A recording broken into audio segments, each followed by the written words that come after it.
Hi hello friends, എല്ലാ കൂട്ടുകാർക്കും നാളത്തെ എപ്പിസോഡിൻ്റെ റിവ്യൂയിലേക്ക് സ്വാഗതം. അങ്ങനെ വളരെ വിഷമത്തോടു കൂടി തന്നെ അശ്വിൻ അവിടെ നിൽക്കുവാണ്. ആ സമയത്താണ് തൻ്റെ ചേച്ചിയുടെ എന്തായാലും സത്യങ്ങൾ പറയാമെന്ന് അശ്വിൻ തീരുമാനിക്കണത്. അതുകൊണ്ട് തന്നെ അശ്വിൻ നേരെ അഞ്ജലിയുടെ റൂമിലേക്ക് പോവാണ്. അഞ്ജലി അവിടെ ഒറ്റയ്ക്ക് ഇരിക്കുമായിരിക്കും. അഞ്ജലിയുടെ പറയുന്നുണ്ട്, ചേച്ചി എനിക്ക് ചേച്ചിയുടെ കുറച്ച് കാര്യങ്ങൾ പറയാനുണ്ട്. ഇത് പറഞ്ഞില്ലെങ്കിൽ ഞാൻ ചേച്ചിയുടെ അനിയനാണെന്നുള്ളതിൽ എന്താ ഒരു അർത്ഥമുള്ളത്? ചേച്ചി നശിയാനും അതുപോലെ തന്നെ ചേച്ചിക്ക് വിഷമമുണ്ടാകുന്ന കാര്യങ്ങൾ ഇനി വരാതിരിക്കാനും വേണ്ടിയിട്ടാണ് ഈ സത്യങ്ങൾ ഞാൻ ചേച്ചിയുടെ പറയണത്. എന്താ കുഞ്ഞ, എന്താ നിനക്ക് പറയാനുള്ളത്? എന്താ വെച്ചാൽ നീ പറഞ്ഞോളൂ എന്ന് അഞ്ജലി പറയുമ്പോഴേക്കും അശ്വിൻ പറഞ്ഞു തുടങ്ങുമ്പോഴേക്കും അഞ്ജലിയുടെ ബോധം കെട്ട് വീടുവാട്ടോ. പക്ഷേ അശ്വിൻ തിരിഞ്ഞു നിൽക്കുന്നത് കൊണ്ട് അഞ്ജലി ബോധം കെട്ട് കട്ടിലേ വീണത് അശ്വിൻ കാണുന്നില്ല. അശ്വിൻ അങ്ങനെ സത്യങ്ങളൊക്കെ ഇങ്ങനെ ഓരോന്നോരോന്നിട്ട് പറഞ്ഞുകൊണ്ടിരിക്കുകയാണ്. ശ്യാം, ആ ചേച്ചി ദൈവമായിട്ട് കാണുന്ന ശ്യാം, അയാൾ ചേച്ചിനെ ചതിക്കുമായിരുന്നു. ചേച്ചിനല്ലാതെ അയാൾ വേറൊരു പെണ്ണിനെ സ്നേഹിക്കുന്നുണ്ട്. ആ പെണ്ണിനെ കല്യാണം കഴിക്കാൻ വേണ്ടി പോകുവാണ്, ചേച്ചിനെ ഉപേക്ഷിക്കാൻ വേണ്ടി പോവാണ്. ചേച്ചിയുടെ കാണിച്ച സ്നേഹമൊന്നും സത്യമല്ല എന്നൊക്കെ പറഞ്ഞു തുടങ്ങുകയാണ്. ചേച്ചി അയാൾ പോണെങ്കിൽ പോട്ടെ, ചേച്ചിക്ക് ആരില്ലെങ്കിലും ചേച്ചിയുടെ കുഞ്ഞിനില്ലേ, ഞാനില്ലേ ചേച്ചി എന്നൊക്കെ പറഞ്ഞുകൊണ്ടിരിക്കുക തന്നെ പെട്ടെന്നാണ് അശ്വിൻ പുറകെ തിരിഞ്ഞ് നോക്കുമ്പോഴേക്കും അഞ്ജലിയുടെ ബോധം കെട്ട് വീണത് കാണുക. അയ്യോ ചേച്ചി, സോറി ചേച്ചി, ഞാൻ ചേച്ചിയുടെ സത്യങ്ങളൊക്കെ പറഞ്ഞപ്പോൾ ചേച്ചിക്ക് സഹിക്കാൻ പറ്റാണ്ട് ബോധം കെട്ട് വീണതായിരിക്കും എന്ന് വിചാരിച്ചിട്ട് അശ്വിൻ വെള്ളമൊക്കെ എടുത്ത് തളിക്കുകയാണ്. ആ സമയത്ത് അഞ്ജലി എഴുന്നേൽക്കുന്നുണ്ട്. ചേച്ചി സോറി ചേച്ചി, ഞാൻ ചേച്ചിയുടെ പെട്ടെന്ന് ഇങ്ങനെ സത്യങ്ങളൊക്കെ പറഞ്ഞപ്പോൾ ചേച്ചിക്ക് ആക്സെപ്റ്റ് ചെയ്യാൻ പറ്റിയില്ല, അതുകൊണ്ടല്ല ചേച്ചി ബോധം കെട്ട് വീണത്. നീ സത്യങ്ങൾ പറഞ്ഞോ? നീ എന്താ കുഞ്ഞാ പറഞ്ഞത്? ഞാനൊന്നും കേട്ടില്ലായിരുന്നു. നീ പറഞ്ഞു തുടങ്ങിയപ്പോൾ തന്നെ ബോധം കെട്ട് വീണായിരുന്നു എന്നിങ്ങനെ പറയുവാണ്. ചേച്ചി, ഞാൻ പറഞ്ഞത് ഒന്നും തന്നെ ചേച്ചി കേട്ടില്ലേ? ഇല്ല, ഞാൻ ഒന്നും കേട്ടില്ല കുഞ്ഞ് എന്ന് പറയാണ്. അപ്പോഴാണ് അശ്വിന് സമാധാനമാവണത്. അപ്പോഴേക്കും നമ്മുടെ രാമേട്ടൻ വരുന്നുണ്ട്. കുഞ്ഞെ, ദേ ഹോസ്പിറ്റലിൽ നിന്ന് വന്ന റിപ്പോർട്ടാണ്, ഇത് നോക്കാൻ പറഞ്ഞിരുന്നു. ഞാൻ നോക്കാം രാമേട്ട എന്ന് പറഞ്ഞിട്ട് അഞ്ജലി ആ റിപ്പോർട്ട് നോക്കുവാണ്. ആ റിപ്പോർട്ടിൽ എഴുതിയിട്ടുണ്ട് അഞ്ജലി പ്രഗ്നൻ്റ് ആണ്. അത് 6 ആഴ്ച വളർച്ചയുള്ളൊരു കുഞ്ഞ് അഞ്ജലിയുടെ വയറ്റിലുണ്ട് എന്നുള്ള സത്യം. അത് കാണുന്നതും അഞ്ജലി ആകെ ഞെട്ടിപ്പോവാണ്. അഞ്ജലിയുടെ അടുത്ത് അശ്വിൻ ചോദിക്കുന്നുണ്ട്, എന്താ ചേച്ചി, എന്താ റിപ്പോർട്ടിൽ വന്നിരിക്കുന്നത്? ചേച്ചിക്ക് സീരിയസ് ആയിട്ട് എന്തെങ്കിലും ഹെൽത്ത് ഇഷ്യൂ ഉണ്ടോ? ചേച്ചിക്ക് എന്തെങ്കിലും അസുഖമുണ്ടോ? എന്താ ചേച്ചി ഇങ്ങനെ പറ ചേച്ചി, എന്താ കാര്യം എന്നൊക്കെ ഇങ്ങനെ ചോദിക്കുമ്പോഴേക്കും അഞ്ജലി പറയുന്നുണ്ട്, ഞാൻ പ്രഗ്നൻ്റ് ആണ് കുഞ്ഞെ, നീ ഒരു അമ്മാവനാവാൻ പോവാന്ന് പറയാണ്. അത് കേൾക്കണം അശ്വിനാകെ ഞെട്ടിപ്പോവാണ്. ശ്യാം വരുമ്പോഴേക്കും ശ്യാമിനോട് ഈ കാര്യം പറയുന്നുണ്ട്. ശ്യാമാണെങ്കിൽ ജയിച്ച മാതിരി അശ്വിൻ്റെ മുഖത്ത് നോക്കി ഒരു ചിരിയൊക്കെ ചിരിക്കുക കേട്ടോ. അതിനുശേഷം എന്നുണ്ടെങ്കിൽ അശ്വിൻ അവിടെ നിന്ന് പുറത്തേക്ക് പോകുവാണ്. പുറത്തേക്ക് പോയ അശ്വിൻ എന്തെങ്കിലുമൊക്കെ ഒരു തീരുമാനം എടുത്തിട്ട് എന്തെങ്കിലുമൊക്കെ ചെയ്തേ പറ്റും. അശ്വിൻ്റെ മനസ്സിലാകെ അശ്വിൻ്റെ അമ്മയ്ക്ക് പറ്റിയ ആ അപകടത്തെക്കുറിച്ച് ആലോചിക്കുക കേട്ടോ. ഇതുപോലെ തന്നെയായിരുന്നു അശ്വിൻ്റെ അമ്മ മരിച്ചത്.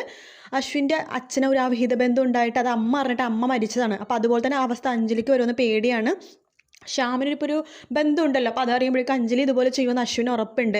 അതുകൊണ്ട് അഞ്ജലിനെ രക്ഷപ്പെടുത്താൻ വേണ്ടിയിട്ടാണ് അശ്വിൻ ശ്രുതിനെ കല്യാണം കഴിക്കാൻ വേണ്ടി തീരുമാനിക്കുന്നത്. അങ്ങനെ ആ തീരുമാനമായിട്ട് അശ്വിൻ വീട്ടിലേക്ക് പോവാണ്. അങ്ങനെ നമ്മുടെ ആകാശിൻ്റെയും പ്രീതിയുടെ വിവാഹ ദിവസം കേട്ടോ. വിവാഹ ദിവസം അശ്വിനെ മാത്രം അവിടെ കാണുന്നില്ല.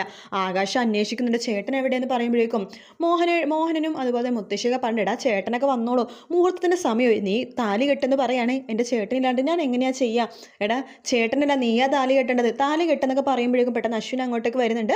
അശ്വിനെ കാണുമ്പോഴാണ് നമ്മുടെ ആകാശിൻ്റെ സമാധാനമാണത്. ആകാശ് അപ്പോൾ താലിയൊക്കെ കെട്ടുന്നുണ്ട്. താലി കെട്ട് കഴിഞ്ഞത് നമ്മുടെ ശ്രുതിനെയും കയ്യും പിടിച്ച് വലിച്ചുകൊണ്ട് അശ്വിൻ മുകളിലേക്ക് പോവാണ്. എന്നിട്ട് പറയുന്നുണ്ട്, നിൻ്റെ ചേച്ചി ഇവിടെ സുഖമായിട്ട് ജീവിക്കണമെന്നുണ്ടെങ്കിൽ ഞാൻ പറയണത് നീ അനുസരിച്ചേ പറ്റൂ എന്ന് പറയാണ്. എന്താന്ന് ശ്രുതി ചോദിക്കുമ്പോഴേക്കും ഞാൻ നിന്നെ കല്യാണം കഴിക്കാൻ പോവാണ്, ഇന്നത്തെ ദിവസം ഒരു 6 മാസത്തേക്ക് ഭാര്യ ആയിരിക്കണം എന്നൊക്കെ പറയുകയാണ്. അപ്പോൾ ശ്രുതിക്കൊന്നും മനസ്സിലാവുന്നില്ല. പക്ഷേ നിൻ്റെ ചേച്ചിയുടെ ജീവിതം ഇവിടെ നന്നാവണോ വേണ്ടയോ എന്നുള്ളത് നീ തീരുമാനിക്കണം. ഈ വിവാഹത്തിന് നീ സമ്മതിക്കുകയാണെങ്കിൽ നിൻ്റെ ചേച്ചി ഇവിടെ സൗന്ദര്യമായിട്ട് സുഖസുന്ദരമായിട്ട് ജീവിക്കും. അല്ലാന്നുണ്ടെങ്കിൽ നിൻ്റെ ചേച്ചി ഒരുപാട് കഷ്ടപ്പെടുമെന്ന് പറയുകയാണ്. അത് കേൾക്കുന്നത് ശ്രുതി ആ വിവാഹത്തിന് സമ്മതിക്കുകയാണ്. അങ്ങനെയാണ് അശ്വിൻ ശ്രുതിനെ വിവാഹം കഴിക്കുന്നത്. ശ്രുതിനെ വിവാഹം കഴിച്ചതിന് ശേഷം അശ്വിന് വരാത്ത ദേഷ്യമൊക്കെ ഉണ്ട് ശ്രുതി എടുത്ത്. പക്ഷേ ദേഷ്യത്തിന് ഇടയിലും പ്രണയമുണ്ട്.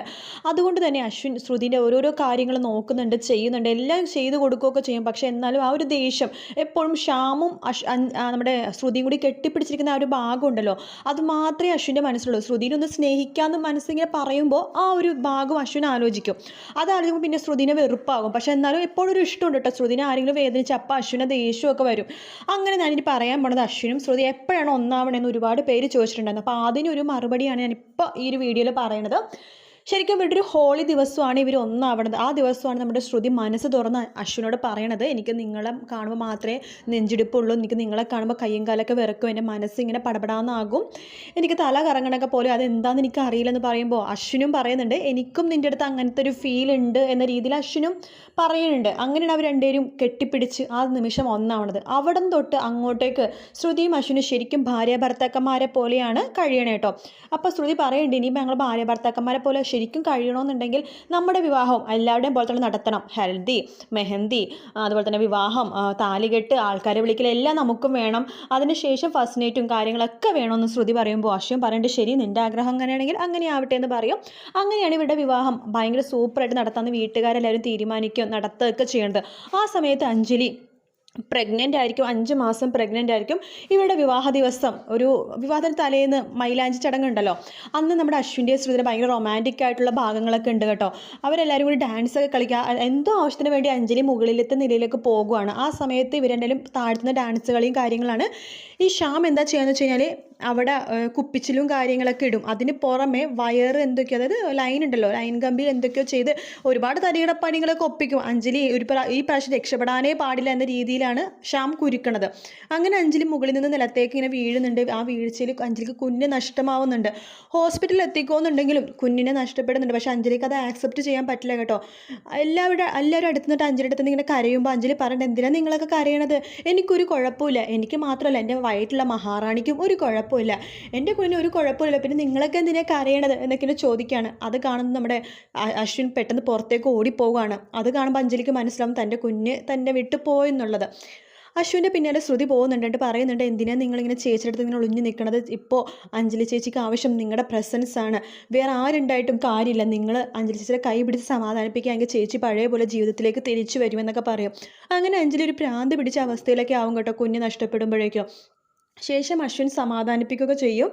പഴയ പോലെ പിന്നെയും കാര്യങ്ങളൊക്കെ അങ്ങനെ പോകും. അതിനുശേഷമാണ് ശ്രുതിയും എല്ലാവരും മനസ്സിലാക്കുന്നത് ഇതിന് പിന്നിൽ ശ്യാം ആണെന്നുള്ള കാര്യം. പക്ഷേ ഇത് പറഞ്ഞിങ്ങനെ അഞ്ജലി ഒരിക്കലും വിശ്വസിക്കില്ല. അപ്പോൾ അഞ്ജലിയെ വിശ്വസിപ്പിക്കേണ്ട രീതിയിൽ തന്നെ ഇത് പറഞ്ഞേ പറ്റൂ. അതിനിടെ ഒരു ഡ്രാമ കളിക്കുന്നതും അഞ്ജലി ശ്യാം ഒരു ഫ്രോഡാണ്, ശ്യാം ഒരു ചതിയനാണെന്നുള്ള കാര്യങ്ങളൊക്കെ അഞ്ജലിനെ പറഞ്ഞ് ബോധ്യപ്പെടുത്തുന്നതും അതൊക്കെ ഇനി ഒരുപാട് നാൾ കഴിഞ്ഞിട്ടാണ്. എന്തായാലും അശ്വിനെ ശ്രുതി മനസ്സിലാക്കുന്ന നിമിഷം ഈ ഒരു ഹോളിഡേ തന്നെയാണ് കേട്ടോ. അപ്പോഴാണ് അവരെ പ്രണയം പറയണത്. അതിനധികം താമസമൊന്നുമില്ല, ഇവർ തമ്മിൽ കുറച്ച് നാൾ കഴിയുമ്പോൾ തന്നെ ആ ഒരു സമയം വരും. ഇതിലെല്ലാം പെട്ടെന്ന് കവറാവും കേട്ടോ. അത് മാത്രമല്ല, ഈ ഭാര്യ ഇപ്പോൾ വെറുപ്പൊക്കെ കാണിക്കുന്നുണ്ടെങ്കിലും ആ വെറുപ്പിൽ ഞാൻ പറഞ്ഞില്ലേ, ആ വെറുപ്പ് കാണിക്കുമെങ്കിലും അശ്വിൻ്റെ ഉള്ളിൽ എപ്പോഴും പ്രണയം തന്നെയാണ്. അതുപോലെ തന്നെ ശ്രുതിക്കും അങ്ങനെ തന്നെയാണ്. വീട്ടിലുള്ളവർക്കൊക്കെ ദേഷ്യം ഉണ്ടെങ്കിൽ പോലും അവരും ദേഷ്യമൊന്നും കാണിക്കില്ല. ആദ്യമൊക്കെ ദേഷ്യം കാണിക്കും, പിന്നീട് പതുക്കെ അവർ സംസാരിച്ചൊക്കെ തുടങ്ങും. ശ്രുതിയുടെ അടുത്ത് എല്ലാവരും പഴയ പോലെ തന്നെ ഭയങ്കര സന്തോഷമായിട്ടൊക്കെ സമാധാനത്തോട്ടും നല്ല അടിച്ചു പൊളിച്ചൊക്കെ നിൽക്കും. ശ്യാമിനെ മാത്രമായിട്ട് അതൊന്നും ഇഷ്ടമാവാത്തത്. ശ്യാം അപ്പോഴും ശ്രുതിനെ വായ വിളിച്ചിങ്ങനെ നോക്കിക്കൊണ്ടിരിക്കും. അതൊന്നും ഒട്ടും ഇഷ്ടപ്പെടാതെ അശ്വിനും ശ്യാമിനെ ദേഷ്യത്തോടു കൂടി തന്നെ ഇങ്ങനെ നോക്കും കേട്ടോ. നല്ല അടിപൊളി ഭാഗങ്ങളൊക്കെ തന്നെയാണ് ഇനി വരാൻ പോകുന്നത്. വീഡിയോ ഇഷ്ടപ്പെട്ടെങ്കിൽ ലൈക്ക് ചെയ്യാൻ മറക്കരുത്, അതുപോലെ തന്നെ സബ്സ്ക്രൈബ് ചെയ്യാം. പിന്നെ വേറൊരു കാര്യം പറഞ്ഞോട്ടെ, നിങ്ങൾക്ക് ഈ സീരിയൽ അല്ലാതെ വേറെ ഏത് സീരിയലാണെന്നുണ്ടെങ്കിൽ നിങ്ങളുടെ ഫേവറേറ്റ് സീരിയലൊന്ന് താഴെ ഒന്ന് കമൻറ്റ് ചെയ്യാൻ മറക്കരുത് കേട്ടോ, ഒന്ന് അറിയാൻ വേണ്ടിയിട്ടാണ്. അപ്പോൾ മറ്റൊരു വീഡിയോ വീണ്ടും കാണാം ഫ്രണ്ട്സ്. അതുവരെ ടേക്ക് കെയർ, ബൈ ബൈ.